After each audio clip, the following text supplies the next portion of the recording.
Xo'p, aziz o'quvchilar, ertaga qanday kun?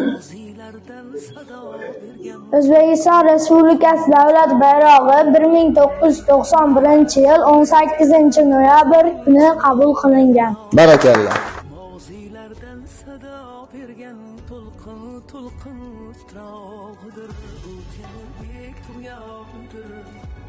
Xo'p, aziz o'quvchilar, bayroq haqida kim she'r biladi? Siz. Qalbimiz to'la surur, to'tiya yurt tuprog'i, hilpirab turar mag'rur O'zbekiston bayrog'i. Barakalloh.